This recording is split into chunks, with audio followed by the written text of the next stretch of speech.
Hello friends, welcome to the point solution. कैसे हो आप सब? तो सामान्य विज्ञान के 3000 एमसीक्यूज के रिवीजन एक्सप्रेस वाली इस सीरीज में आज हमारा ये छठा पार्ट है। अब तक हम लोग 5 पार्ट ऑलरेडी डन कर चुके हैं, जो कि आपको प्लेलिस्ट में देखने को मिल जाएगा। और ये आपका बाइलिंगुअल चल रहा है, हिंदी और इंग्लिश दोनों में क्वेश्चंस हैं। तो बाकी सारे इंट्रोज मैंने ऑलरेडी कर दिए हैं, तो ज़्यादा देर नहीं करते हम लोग, सीधे मूव करते हैं आज के नए क्वेश्चंस की तरफ। तो अब तक हम लोग 125 क्वेश्चन कर चुके थे, 126वें क्वेश्चन से हमको आगे बढ़ना था। तो आज का जो पहला क्वेश्चन है वो आपके सामने कुछ इस तरीके से है कि इररेगुलरिटीज between two surfaces results in, तो दो सतहों के बीच अनियमितताओं के परिणाम स्वरूप क्या होता है। सो काफी इजी क्वेश्चन है, आपको पता होगा अगर दो सर्फेसेस के बीच इररेगुलरिटीज है तो क्या रिजल्ट इनका निकलता है कि इससे अगर आप एक वस्तु पे किसी दूसरे वस्तु को मूव कराना चाहते हो फोर्स लगा करके हल्का सा, तो एक लिमिट तक फोर्स को कम करने पर ये मूव होगा ही नहीं, क्योंकि ये जो दूसरा सरफेस है इसको रेसिस्ट करेगा। अब ये रेसिस्ट किसकी वजह से कर रहा है? क्योंकि इनके बीच इरेगुलरिटीज है, और इसी इरेगुलरिटीज को हम क्या कहते हैं? फ्रिक्शन कहते हैं सिंपली। तो डेफिनेशन कई जगह पे अलग अलग हो सकते हैं, लेकिन आप इसका मतलब समझ गए होंगे। ऐसे ही आपसे बोर्ड में पूछा था कि दो सरफेसेस के बीच जो इरेगुलरिटीज होती है उसको फ्रिक्शन कहते हैं, घर्षण कहते हैं। अगला क्वेश्चन भी काफी इजी है। तो 3 किलोवाट आवर, मैंने पहले ही बताया आपको, 3 यूनिट, ये कॉमर्शियल यूनिट है। जो आप एनर्जी मीटर देखते हो आपके जो घरों पर है, बिजली का बिल जो देता है, उसकी जो कमर्शियल यूनिट है वो यूनिट ही है। तो 1 किलोवाट आवर क्या होता है आपका? 1 यूनिट। तो 3 किलोवाट आवर कितना हो जाएगा? 3 यूनिट। तो इजी क्वेश्चन। आगे है कि पीतल किसका मिश्र धातु है? Bros is an alloy of what? तो ये आपका है कॉपर और जिंक का, ठीक है। So brass is an alloy of copper and zinc. तो आप इसको याद रखेंगे। और दूसरा चीज मैंने आपको बताया था कॉन्स्टेंटन। यहाँ पर देखिए आपका है ना निकल एंड कॉपर, ये किसका एलॉय है? तो कॉन्स्टेंटन का। अब देखिए ये चीजें आप एक बार पढ़ोगे तो एक बार जरूर है कि भूल जाता है, तो कुछ कुछ चीजों को आप जरूर किसी न किसी तरीके से याद करा करिए। जैसे यहाँ पर मैं अगर कोई ट्रिक बनाना चाहूँ तो ऐसे ही बस सिंपली सा बना देते हैं। आप अगर किसी शादी विवाह में जाते हो, आपके घरों पे शादी विवाह होता है, तो वहाँ पे टेंट लगा होता है। टेंट तो सभी जानते ही होंगे। उस टेंट में खाना खिलाया जा रहा है, तो कोई आपसे कह रहा है कि भैया टेंट में जाओ और वहां पर खाकर निकल, ठीक है भाई, टेंट में जाकर खाकर निकल। अब खाकर का मतलब यहाँ पर हो गया कॉपर, ठीक है, कॉपर, और निकल का मतलब तो निकल है ही। तो टेंट में खाकर निकल, ठीक है। आप शादी विवाह में गए हो तो कॉपर और निकल अगर पूछे किसके एलॉय हैं तो आपको बताना है कॉन्स्टेंटन का, ठीक है। ये आपका कॉन्स्टेंटन के एलॉय हैं। बाकी अगर पूछे कॉपर और जिंक यानी पेपर और इंक जो है वो किस कलर का था, तो ये आपका येलो कलर का था, पीला कलर का, ठीक है। तो पीला से आपका क्या याद रखना है? पीतल, ठीक है, पीतल।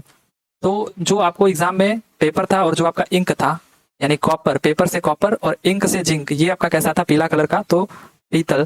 तो ब्रॉस किसका एलॉय है? कॉपर, पेपर और इंक, कॉपर और जिंक का।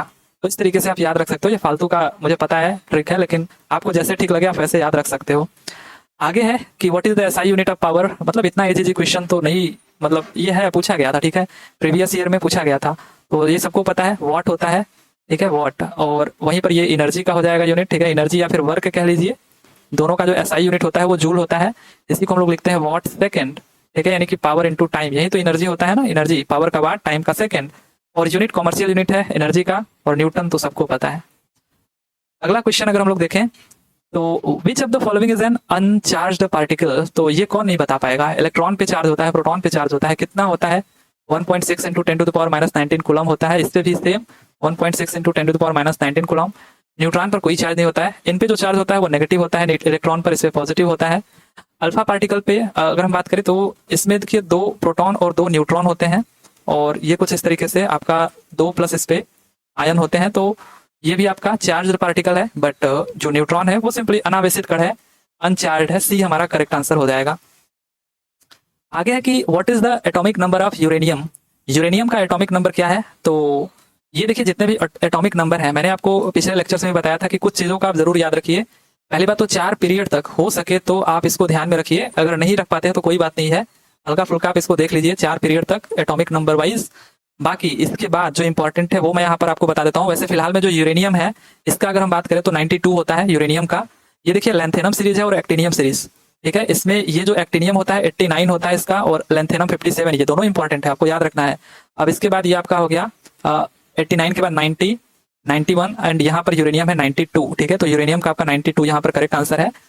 और आप देखिए मैं कुछ चीजों का बताता हूँ, जैसे आपका यहाँ पर हो गया गोल्ड का आपको याद रखना है, ठीक है, 79, और ऐसे ही सिल्वर का आपको याद रखना है 47। कॉपर तो मान लीजिए आपको याद होगा ही, ये भी इंपॉर्टेंट है क्योंकि इससे काफी सारे क्वेश्चन बनते हैं। तो 29 आपको याद रखना है। बाकी अगर हम बात करें Hg पारा जो है उसका आप याद रखिए, राइट। और साथ ही साथ जो मैंने अभी बताया आपको, ये लेंथेनम और एक्टिनम, क्योंकि ये लेंथेनॉइड और एक्टिनाइड सीरीज के पहले एलिमेंट्स हैं। तो लेंथेनम और यहाँ पर मैं अगर एक्टिनियम की बात करूं तो 57 और 89 ये आपको रटा हुआ होना चाहिए, राइट। इतना आपको होने के बाद अगर हम बात करें यहाँ पर एंटीमनी, आप इसका जरूर याद रखिए 51। और आगे अगर हम बात करें आयोडीन का तो 2 और आगे चले जाइए तो 53 हो जाएगा। और टंगस्टन ये तो बहुत ज्यादा इंपॉर्टेंट है 74। टंगस्टन के बाद पोलिनियम इस 74 इसका है तो 84 पोलिनियम का हो जाएगा, ठीक है। ये कुछ आपके सामने इंपॉर्टेंट है। और एक लास्ट जो आपका ऑर्गेनेशन है ये 118, ये लास्ट एलिमेंट, ये इतने एलिमेंट अगर आपको याद है तो आई थिंक आपका एग्जाम में हो जाएगा अगर एटॉमिक नंबर पूछेगा तो। और 4 पीरियड तक, ठीक है। यही 4 पीरियड के बाद थोड़े से इंपॉर्टेंट एप्लीकेशन देखने को मिलते हैं इनके। आगे है कि when bacterial cells combine during sexual reproduction they form. तो एक्चुअली क्या है कि यहाँ पर ये जो क्वेश्चन पूछा गया था बोर्ड में, ये थोड़ा पहले का प्रोसेस है। ये कैरेक्टरिस्टिक है किस चीज का, जब इस सेक्सुअल रिप्रोडक्शन के बारे में अगर हम बात करें, इसके आगे क्या होता है कि जो मेल के जो गैमेट्स होते हैं, यानी जो स्पर्म होते हैं, और फीमेल में जो गैमेट्स होते हैं जिनको हम लोग बोलते हैं ओवम, ठीक है। ये दोनों जब एकजुट होते हैं तो इसको हम लोग क्या बोलते हैं, फर्टिलाइजेशन। और इसी से फिर हमारा बनता है ये जाइगोट का निर्माण होता है, इसी से इसका प्रोडक्शन होता है, ठीक है। सो अगर देखा जाए तो अब इसमें यही ऑप्शन ठीक लग रहा था तो ये हमारा करेक्ट हो जाएगा, लेकिन ये इसके बाद का प्रोसेस है, ठीक है।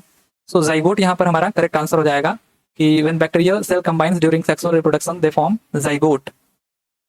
अगला जो क्वेश्चन हमारा है, what is the name of process by which a metal is affected by the moisture, acid etcetera present around it. तो देखिए सिंपली ये कह भी दिया है कि मॉइस्चर के कांटेक्ट में आने से मेटल कैसे अफेक्टेड हो जाता है। कोई भी मेटल है आपके सामने, अगर मॉइस्चर के कांटेक्ट में आएगा, एसिड के या फिर समथिंग वाटर के कांटेक्ट में आएगा, तो क्या हो जाता है, उस पर संक्षारण, जंग लग जाता है, वो कोरोजन, ठीक है। उस पर रस्टिंग हो जाती है, रस्ट लग जाते हैं, तो कोरोजन कहते हैं। फॉर एग्जाम्पल आपका आयरन हो गया सबसे अच्छा एग्जाम्पल। और जैसे ही ये मॉइस्चर के कांटेक्ट में आता है, ये इसका ऑक्साइड बना लेता है, तो ये आपका सिंपली फेरिक ऑक्साइड हो जाता है, ठीक है। Fe2O3.XH2O, जहाँ पर X आपका डिपेंड करता है कि ये कहाँ पर रखा गया था, ठीक है। तो ये आपका बना लेता है, इसे हम क्या कहते हैं, कोरोजन। सो डी ऑप्शन यहाँ पर हमारा करेक्ट है। आगे है कि the product of force and displacement is called. काफी इजी क्वेश्चन ये भी निकल गया।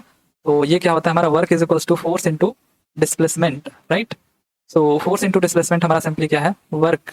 इसका जो यूनिट है, एसआई यूनिट, वो क्या होता है, जूल, राइट। और ये जो वेट है ना, वेट, इसका जो एसआई यूनिट होता है वो न्यूटन होता है, ये आप ध्यान रखिएगा। क्योंकि ये हमारा सिंपली ग्रेविटेशनल जो फोर्स होता है, ठीक है, जो ग्रेविटेशनल फोर्स होता है वही हमारा होता है वेट। इसी को हम कहते हैं भार।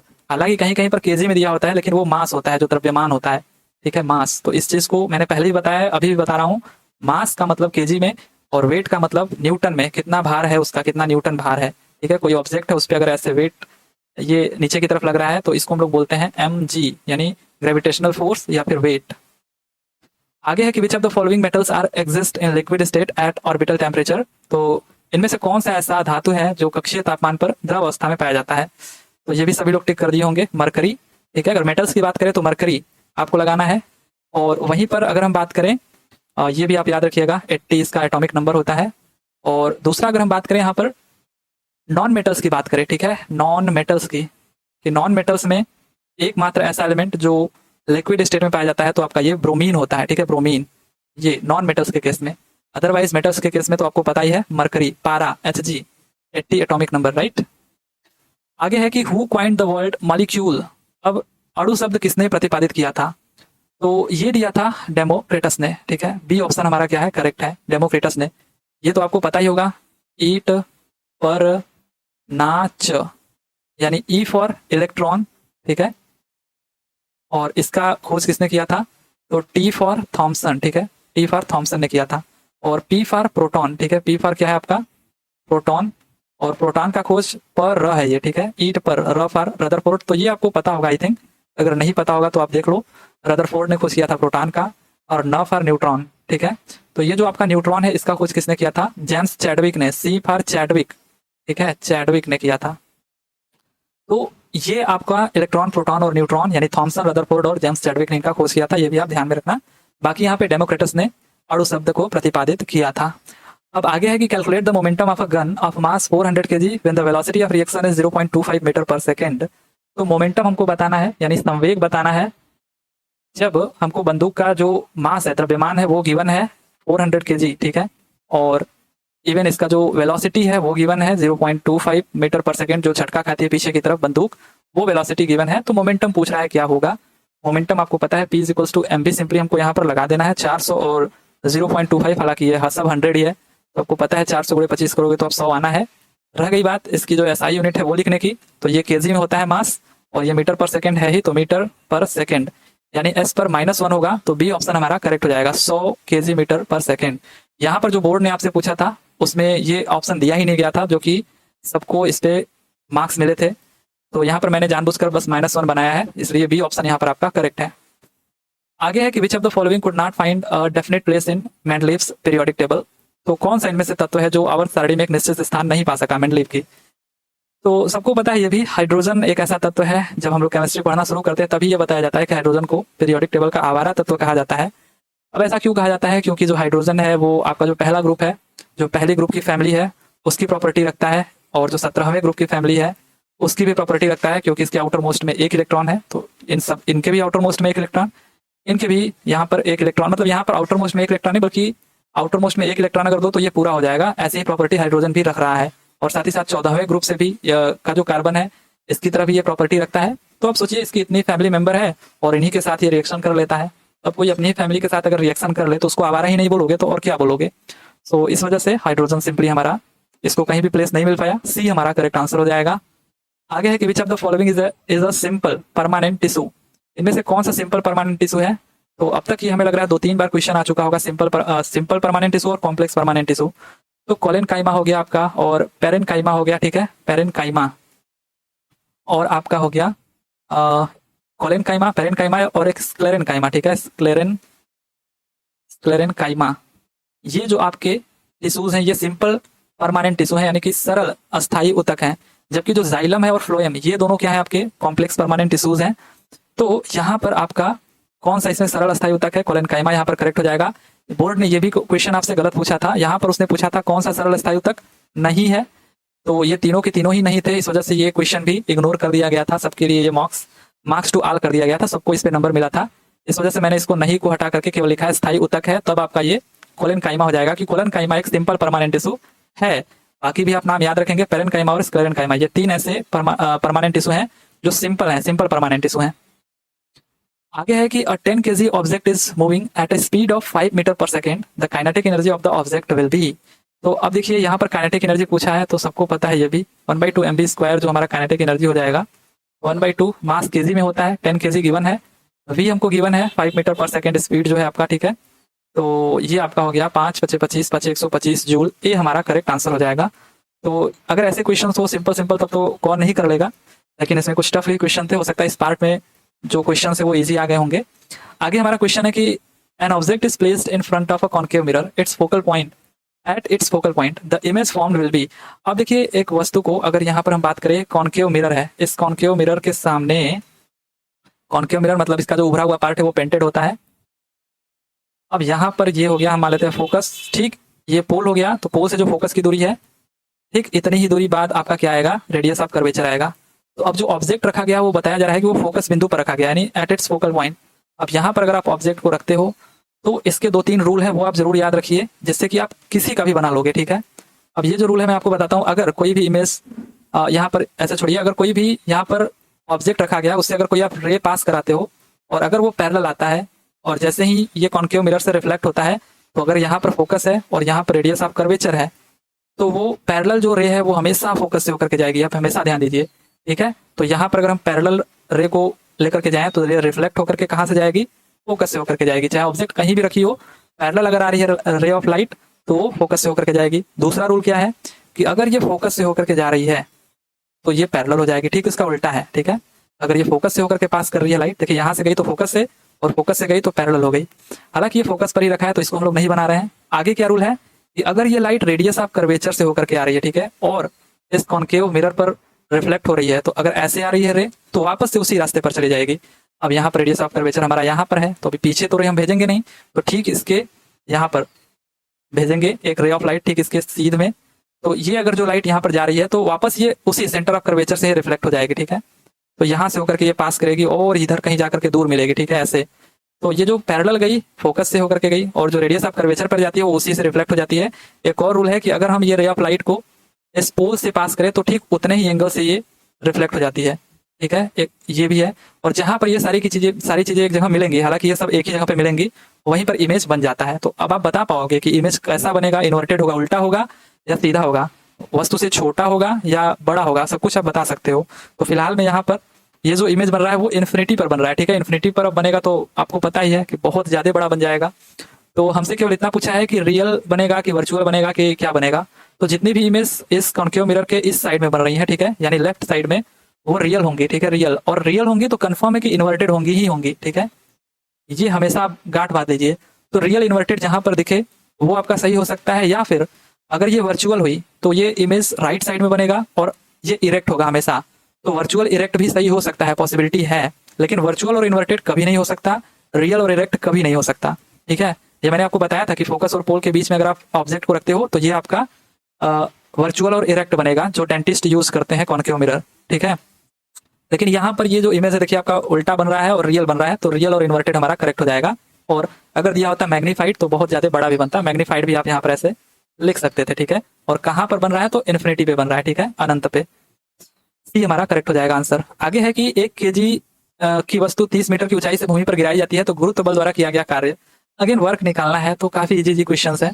और ग्रेविटेशनल फोर्स हमको ऑलरेडी गिवन है, तो फोर्स इनटू डिस्प्लेसमेंट होता है। अब फोर्स यहाँ पर कौन सा है, ग्रेविटेशनल वाला है, तो F = mg होता है कि नहीं होता है। और ये ऊंचाई से गिराई जा रही है, हाइट से, कितने मीटर की हाइट, कितने मीटर हाइट है, 30 मीटर। तो ये जो यहाँ पर जो वस्तु को गिराया जा रहा है वो कितना डिस्टेंस ट्रेवल कर रही है वो आप यहाँ पर सिंपली रख दो, जो उसका डिस्प्लेसमेंट हुआ वो 30 मीटर हो रहा है। तो m कितना है, मास आपका यहाँ पर गिवन है, सब कुछ अगर आप लिख लोगे तो मास गिवन है 1 kg, जो कि kg में ही रहता है। हाइट आपको गिवन है 30, और 30 मीटर के बाद g आपको गिवन है 10, ठीक है। तो जब सब कुछ गिवन ही है तो mgh, यही तो हमारा हो जाएगा कि कितना कार्य किया गया। कार्य हमारा क्या होता है, एनर्जी होता है। अब जब ऊंचाई की बात आती है तो मैंने आपको हमेशा बताया, आप सोचिएगा mgh, ठीक है, पोटेंशियल एनर्जी। सो एनर्जी बोल लो या फिर आप कार्य बोल लो, वो mgh हो जाएगा। और m की वैल्यू गिवन है 1, g की वैल्यू गिवन है 10 और ये 30। सो सिंपली 300 जूल हमारा करेक्ट आंसर हो जाएगा, बी हमारा करेक्ट हो जाएगा। इन सब के बारे में मैंने डिटेल में पीछे वाले लेक्चर्स में चर्चा किया है। आगे है कि शक्ति को किस रूप में व्याख्यायित किया जाता है, हाउ इज पावर एक्सप्लेन्ड। सो यहाँ पर इंग्लिश वाला मैंने लेना भूल गया है, बट फिर भी पावर सबको जानता है। पावर क्या होता है, रेट ऑफ डूइंग वर्क, ठीक है। सो कार्य करने की जो दर होती है वो हमारा क्या कहलाता है, कार्य कहलाता है, और सॉरी पावर कहलाता है। पावर यानी कि ये जो कार्य है 1 सेकंड में हम कितना कार्य करते हैं वही हमारा पावर होता है। मैंने बताया था जब भी आप एनर्जी या वर्क लिखते हो, ठीक है, एनर्जी, तो वो हमारा पावर में टाइम का मल्टीप्लाई होकर के मिलता है।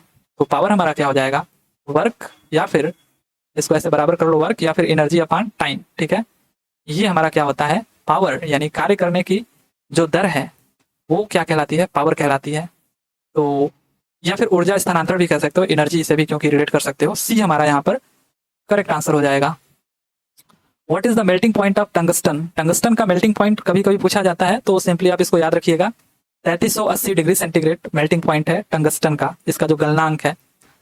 आगे है कि how many atoms are there in 1 molecule of copper. तो यहाँ पर पूछा गया है कि कॉपर के एक अणु में कितने परमाणु होते हैं। तो कॉपर को तो सिंपली Cu ही लिखा जाता है, और इसके एक अणु में यानी इसके एक मॉलिक्यूल में कितने एटम है, तो एक ही एटम है, ठीक है। लेकिन यहाँ पे जो क्वेश्चन पूछा गया है ना, यहाँ पे उसको पूछना चाहिए था कि एक मोल में, ठीक है, यहाँ पर मॉलिक्यूल की जगह पर लिखना चाहिए था इसको मोल में कितने एटम है, ठीक है, तब जाकर के ये क्वेश्चन बनता। तो अब देखिए मोल क्या होता है, तो जैसे मैं आपको समझाने का प्रयास कर रहा हूँ कि अगर मैं आपसे कहूँ कि 1 दर्जन बुक, ठीक है, या फिर मैं कहूँ 1 दर्जन पेन, या 1 दर्जन केला, ठीक है, अब 1 दर्जन सेब, कुछ भी मैं कहूँ, अभी आप किलो वगैरह भूल जाइए। तो इन सबको कहने के पीछे जो मैं कह रहा हूँ उसमें आप क्या करोगे, जो बुक होगी वो भी 12 ही दोगे, पेन जो होगा वो भी 12 ही दोगे, यानी कि इनका जो अमाउंट है, इनकी जो क्वांटिटी है वो 12 ही रहने वाली है। तो ऐसे ही मोल है। अगर आपसे कोई कहे 1 मोल, तो आप क्या समझोगे उसको आप समझोगे 6.022 × 10⁻23। 1 मोल इतने के बराबर होता है, जैसे 1 दर्जन 12 के बराबर होता है। तो ठीक वैसे ही यहाँ पर अगर पूछ रहा है कि कार्बन के 1 मोल में कितने परमाणु हैं, 1 मोल में तो इतने ही होते हैं, चाहे वो कोई भी आपका एटम हो, ठीक है, कोई भी आपका एटम हो इतने ही उसके क्या होंगे, सॉरी कोई भी आपका मॉलिक्यूल हो इतने ही एटम उसमें, इतने ही उसके मोल होंगे। अब यहाँ पर पूछा है कि कॉपर के 1 मोल में कितने परमाणु होते हैं, तो एक मोल पूछा है तो सिंपली 1 का गुणा कर देंगे हम लोग 6.022 इंटू 10⁻23 में। अगर ये पूछा होता कि 0.5 मोल में कितने होते हैं परमाणु, तो आप इसका 0.5 से गुणा कर देते। 3 मोल में पूछा होता तो 3 से गुणा कर देते। तो जितना पूछा होता उतने से गुणा। अब 1 पूछा है तो 1 से गुणा करोगे, सी हमारा यहाँ पर करेक्ट आंसर हो जाएगा। ठीक है, आई होप कि आपको ये समझ में आया होगा। आगे है कि which of the following does not oxidise या burn easily at high temperature, तो इनमें से कौन सा उच्च तापमान पर आसानी से ऑक्सीकृत या फिर ऑक्सीडाइज या फिर जलता नहीं है। तो देखिए, जितने भी मिश्र धातु होते हैं, जितने भी आपके मेटलॉइड्स होते हैं, वो हाई टेम्परेचर करने के बाद भी नहीं जलते हैं। नहीं जलने का मतलब क्या हुआ, गलते नहीं है। उनका मेल्टिंग पॉइंट क्या होता है, हाई होता है। जितने भी मिश्र धातु होते हैं, इनका जो मेल्टिंग पॉइंट होता है ना, वो बहुत ही ज्यादा हाई होता है। और इनका जो रेजिस्टिविटी होती है, ठीक है, R इज क्या होता है, ρL/A, ये बहुत ही ज्यादा होता है। क्योंकि ये क्या होता है कि कुछ जो आपके मेटल्स हैं उनसे मिलकर के बने होते हैं। जैसे आपका क्या हो गया, मेनली अगर हम बात करें यहाँ पर नाइक्रोम का, जैसे आपका ये नाइक्रोम हो गया, जो आप हीटर में वायर यूज करते हो, जैसे ये आपका नाइक्रोम हो गया, तो ये किससे किससे मिलकर के बना होता है, निकिल हो गया आपका, क्रोमियम, मेनली तो यही होते हैं। बाकी आपका कुछ परसेंट मैग्नीज भी और आयरन भी होता है इसमें। तो ये चारों आपको याद रखना है। मेनली ये 80-20 के रेशियो में होते हैं, लेकिन ये हल्का सा कम होता है, 78 के करीब होता है। ये 1.5, ये 0 समथिंग % होता है। तो अगर आपको ये ऑप्शन दिखे तो ये टिक करना है, लेकिन चारों के चारों वैसे दिखते हैं। ठीक है, तो ये नाइक्रोम जो होता है वो इनसे मिलकर के बना होता है। अब इनका जो रेजिस्टेंस होता है वो सब मिला करके अगर आप देखोगे तो जब इनको बनाया जाता है तो इनका जो रेजिस्टिविटी होता है वो काफी ज्यादा होता है। अब रेजिस्टिविटी जो होता है रेजिस्टेंस के प्रोपोर्शनल है, तो रेजिस्टेंस भी बहुत ज्यादा हाई हो जाएगा। अब जो करंट फ्लो कराओगे आप इस नाइक्रोम वायर में, तो वो करंट फ्लो होगा ही नहीं। ठीक है, रेजिस्टेंस इतना ज्यादा है, तो ये जबरदस्ती इसमें फ्लो होगा, और जबरदस्ती जब कोई चीज करता है तो ये हीट हो जाता है। अब ये हीट होगा तो ये आपका जलने लगता है, और हीट एनर्जी इससे बाहर निकलने लगती है। जैसे कि आप अपना खाना वगैरह पकाते हो, तो फिर भी ये गलता नहीं है, क्योंकि इसका मेल्टिंग पॉइंट बहुत ज्यादा हाई होता है। ठीक है, अगर यहीं पर कॉपर वगैरह होता, इतने ज्यादा अगर करंट इसको मिलता तो ये गल जाता। ठीक है, तो और इंसुलेटर होता तो उसमें करंट पास ही ना होता, सेमीकंडक्टर होता तो वो भी जल जाता। लेकिन जो नाइक्रोम का वायर हो गया या फिर ऐसे जो मिश्र धातु होते हैं, उनका मेल्टिंग पॉइंट ज्यादा होता है, स्पेसिफिक रेजिस्टेंस ज्यादा होता है, जिसकी वजह से ये जलते नहीं है। सो मिश्र धातु यहाँ पर करेक्ट आंसर हो जाएगा, जैसे नाइक्रोम। आगे है मैकेनिकल एनर्जी इज, तो मैकेनिकल एनर्जी क्या है। सो मैकेनिकल एनर्जी जो पोटेंशियल एनर्जी आप दे रहे हो, किसी चीज को कहीं से धक्का दे रहे हो, वो गिरना शुरू हो जा रहा है या फिर पुश होना शुरू हो जा रहा है, उसके बाद उसमें अगर काइनेटिक एनर्जी आ जा रही है, तो इन दोनों का जो सम है, इसी को हम लोग क्या कहते हैं, मैकेनिकल एनर्जी। ठीक है, सो यहाँ पर the sum of kinetic energy and potential energy is called mechanical energy, right. तो ये आपका हो गया मैकेनिकल एनर्जी, राइट। अब अगला जो क्वेश्चन हमारा है कि विसरण के बारे में निम्नलिखित में से क्या सही नहीं है। डिफ्यूजन के बारे में हमको बताना है क्या सही नहीं है। अब डिफ्यूजन क्या है, अगर इसको एक लाइन में समझे, ठीक है, तो कुछ इस तरीके का है कि ये 2 घर मैंने बना दिए, इसमें ज्यादा भीड़ भाड़ है। ठीक है, इसमें कुछ ज्यादा लोग हैं, आपके घरों में शादी है, 2 घर हैं आपके पास, इसमें बहुत ज्यादा लोग ठहरे हुए हैं और इसमें काफी कम लोग हैं और बहुत तेज गर्मी हो रही है। तो क्या होगा, अब ये एक मैंने यहाँ पर पर्दा यहाँ पर डाल दिया, ठीक है, पर्दा। लेकिन ये पर्दा ऐसा है कि आप इसको पर्दे को हटा करके आप इसमें जा सकते हो, ठीक है, या फिर एक ऐसा ट्रांसपेरेंट पर्दा है कि आप इससे डायरेक्ट एंटर करके इस रूम में जा सकते हो। तो यहाँ पर जो कंसंट्रेशन है लोगों का वो ज्यादा है, आपको देखने से भी लग रहा है, और यहाँ पर कंसंट्रेशन कम है।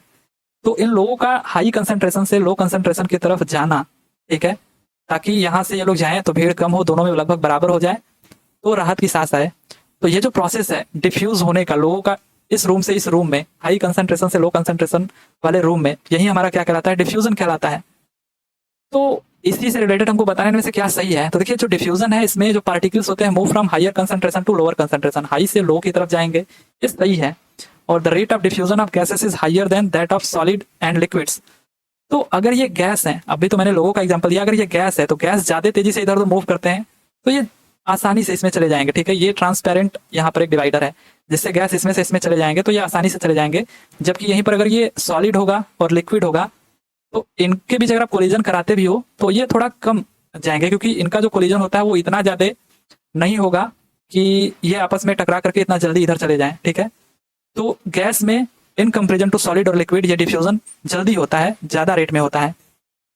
आगे है कि diffusion is possible only when the particles of the substance are in continuous motion. अब अगर लेट्स सपोज ये जो पार्टिकल्स हैं अगर ये सॉलिड हैं, आप ऐसे इनको छोड़ दिए हो, तो जब तक इनमें कोई मूवमेंट नहीं होगा, जब तक कोई कोलिजन वगैरह नहीं होगा, तब तक ये अपने स्थान से हिलेंगे ही नहीं, तो कैसे इसमें डिफ्यूज होंगे? तो उनका कंटिन्यूअस मोशन करना जरूरी है, चाहे वो सॉलिड हो या लिक्विड हो। ठीक है, गैस तो मोशन करेगा ही, लेकिन सॉलिड और लिक्विड का मोशन करना जरूरी है, तभी ये डिफ्यूजन होगा। तो ये तीनों के तीनों सही थे। और the rate of diffusion of gas depends on their volume. अब इनके वॉल्यूम पे ये डिपेंड नहीं करता है। ठीक है, वॉल्यूम कितना भी हो उससे मैटर नहीं करता है डिफ्यूजन। तो यहाँ पर ए हमारा करेक्ट हो जाएगा, क्योंकि यही हमारा सही नहीं है। आगे है कि निम्नलिखित में से कौन सा प्रकाश संश्लेषण के लिए आवश्यक नहीं है? विच of the following is not essential for photosynthesis? बचपन से पढ़ते आ रहे हैं हम लोग कि कार्बन डाइऑक्साइड एयर में से लेकर के और पानी जड़ों में से लेकर के जब सनलाइट के प्रेजेंस में आपका पौधे क्या करते हैं, यहाँ पर कॉम्प्लेक्स कार्बोहाइड्रेट जो C6H12O6 प्लस ऑक्सीजन, ठीक है, यहाँ पर 6 कर लीजिए, यहाँ पर भी 6 कर लीजिए, 6 कर लीजिए, तो ये बनाता है। तो ऑक्सीजन जो है यहाँ पर ये रिलीज करता है। ठीक है, कार्बन डाइऑक्साइड को लेकर के, जड़ों से पानी को लेकर के कार्बन डाइऑक्साइड को रिलीज करता है वायुमंडल में। तो किसकी किसकी यहाँ पर जरूरत पड़ी? सनलाइट की जरूरत पड़ी, क्लोरोफिल यहाँ पर है, क्लोरीन नहीं, क्लोरोफिल की जो इनके पत्तों में होते हैं, तो इसकी भी जरूरत पड़ती है। कार्बन डाइऑक्साइड की तो पड़ी ही, साथ ही साथ वाटर की पड़ती है। बचपन की चीजें आपको पता होगा। तो इतनी सारी चीजों की जरूरत पड़ती है, लेकिन जो ऑक्सीजन है ये यहाँ पर एज अ प्रोडक्ट बनता है। ठीक है, ये प्रोसेस होने के बाद, ये रिएक्शन होने के बाद, तो यहाँ पर ऑक्सीजन आवश्यक नहीं है फोटोसिंथेसिस के लिए, यही हमारा करेक्ट हो जाएगा। ठीक है, फोटोसिंथेसिस के लिए क्या क्या आवश्यक है? कार्बन डाइऑक्साइड, वाटर, सनलाइट और क्लोरोफिल। राइट, तो बी ऑप्शन यहाँ पर आपका करेक्ट हो जाएगा। आगे है Newlands principle of octet was applied only till. तो न्यूलैंड का जो ऑक्टेव सिद्धांत है ये केवल कौन से एलिमेंट तक लागू होता था? तो ये आपको कमेंट करके बताना है कि कौन से एलिमेंट तक ये लागू होता था, न्यूलैंड का जो ऑक्टेव सिद्धांत था। ठीक है, देखते हैं कौन कौन बताते हैं इसको। तो इसको आप कमेंट करके बताइएगा। अदरवाइज अगर आपको ये वीडियो ठीक लगा होगा तो लाइक करिएगा, नहीं ठीक लगा होगा तो कोई दिक्कत नहीं है, लाइक मत करिए। बट ओवरऑल जो भी प्रॉब्लम हो आप जरूर कमेंट बॉक्स में बताइएगा। चलिए फिर मिलते हैं अगले पार्ट में नए क्वेश्चंस के साथ। तब तक के लिए thank you, tata and bye bye.